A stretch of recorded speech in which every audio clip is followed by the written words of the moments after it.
मारो मारो की आवाज उस काली गहरी रात के सन्नाटे को चीरती हुई पूरी वादी में गूंज रही थी। कोई लाठी लेकर, कोई कुराड़ी लेकर, जिसके जो हाथ में लगा हुआ उस काली नदी की ओर दौड़ पड़ा।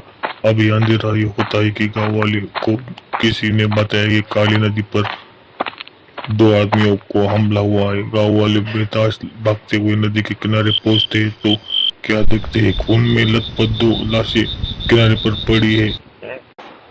देखने पर पता लगा कि दोनों की मौत पानी में डूबने के बाद हुई है। पूरे गांव में सनसनी फैल गई। गांव के मुखिया ठाकुर हरीश आगे आए और बोले, जब हमने फैसला किया था कि रात के समय कोई नदी के रास्ते नहीं आएगा तो ये सब कैसे हो गया। चौकीदार कहाँ मर गया। तभी पीछे से खड़ा चौकीदार कांपते हुए आगे आया। मालिक, मैंने तो इन्हें बहुत मना किया था, लेकिन ये तो शहर से आए पढ़े लिखे नौजवान थे। इन्होंने मेरी एक बात नहीं मानी। हर घर में गांव वालों के बुलाने चला गया। आया तो ये सब देखा। आपको यकीन न हो तो गांव वालों से पूछ लो। तुझे इसलिए तो नौकरी पर रखा है कि किसी को नदी के न उतरने दे। हमें पता है काली नदी का भूत किसी को परेशान नहीं करता। जब कोई नदी में जाता है तो वो उसे मार देता है।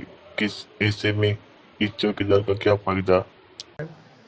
ये यार, ये भूत का क्या चक्कर है। इस भूत के चक्कर में हम कभी नदी में नहीं जा पाते।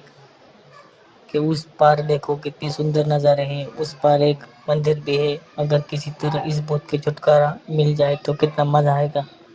यह सुनकर श्याम बोला, भाई, यही तो समस्या है इस नदी की। जो भी इस नदी के जल में पैर रखता है वो मारा जाता है। किरण उस गांव पार जाना चाहता था। उसने अपने दोस्त से कहा, क्यों ना हम पता लगाए कि आखिर ये भूत सबको क्यों मार रहा है।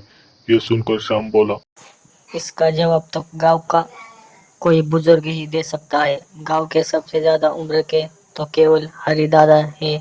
चलो उनके पास चलते हैं। दोनों उनके पास पहुंच जाते हैं। उनकी बात सुनकर दादाजी संभल कर बैठ जाते हैं।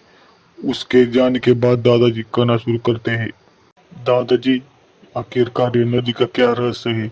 लोग वहां जाने से क्यों डरते, और आज तो दो लोग मर गए। इसका रहस्य हमें पता करना है।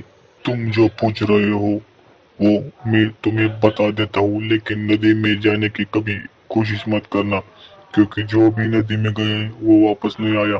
बाबा, आप बताओ तो सही, बाकी हम पर छोड़ दो। दादाजी ने कहना शुरू किया दादाजी ने कहना शुरू किया, बेटा, ये सब गांव वालों के ही कर्मों का फल है। इस गांव में जगदीश नाम का एक सीधा साधा किसान रहता था।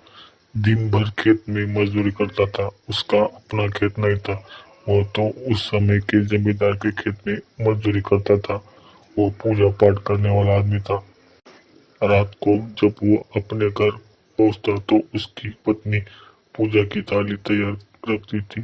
पूजा की थाली लेकर वो रात को नदी के किनारे बंधी नाव से दूसरे किनारे के मंदिर में जाता था। उस मंदिर में कोई नहीं जाता था, केवल जगदीश ही जाता था।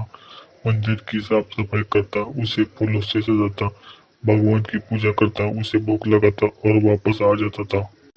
एक बार नदी में भयानक बाढ़ आ रही थी, लेकिन जगदीश नहीं माना। वो चला गया। जब वो पूजा करके वापस आया तो नाव नदी के तेज बहाव में बहने लगी। जगदीश ने नाव से कूदकर अपनी जान बचाई। वो किसी तरह तैरता हुआ किनारे पर पहुंच गया। उसका सब सामान गिर पड़ा। कीचड़ उसके चेहरे पर बिखर गया था। वो इस अवस्था में घर की ओर चलने दिया। रास्ते में उसे कुछ गांव वाले मिले। उन्होंने जगदीश को चोर समझकर चिल्लाया रहा, लेकिन गांव वाले ने उसकी पिटाई शुरू कर दी। उसकी शक्ल कोई पहचान नहीं सका और इतने शोर में उसकी आवाज भी किसी ने नहीं सुनी। मरने के बाद उसकी लाश को नदी में बहा दिया। बस तभी से वो गुस्से में है। उसका भूत इसी नदी में रहता है और जो भी नदी पार करने की कोशिश करता है वो उसे मार देता है।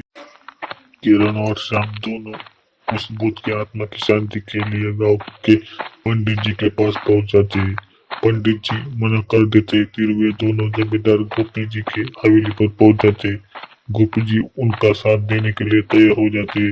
जमींदार गोपी, किरण और श्याम साथ लेकर दूसरे गांव पहुंच जाते। वहाँ कुछ गांव वालों की मदद से वो पुल के पास पहुंच जाते हैं। गांव वालों को लेकर पुल की दूसरी तरफ पहुंच जाते हैं। किनारे पर बने उस मंदिर में पहुंच जाते हैं जहाँ जगदीश पूजा करने जाया करता था।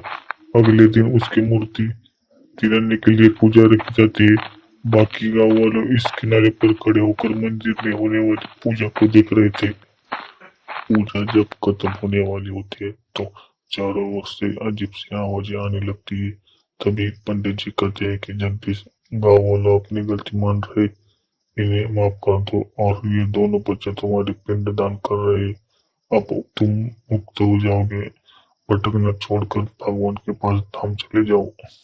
पंडित जी ने पूजा समाप्त करके किरण और शाम के पिंडदान करवाया। उसके बाद धीरे धीरे वो आवाज आना बंद हो गई, जैसे कोई उसके दूर जा रहा था। उसके बाद जमींदार के साथ पंडित जी, किरण, शाम और गाँव वाले एक नाव में बैठकर अपने गाँव आ गए। दो नौजवान की हिम्मत से गाँव वालों को काली नदी के भूत से छुटकारा मिल गया। उसके बाद गाँव वालों रोज सुबह सवेरे उस मंदिर में पूजा करने जाने लगे। जमींदार ने गाँव वालों के साथ मिलकर उस नदी पर एक कच्चा सा पुल बना दिया, जिससे लोग उस मंदिर में जा सके।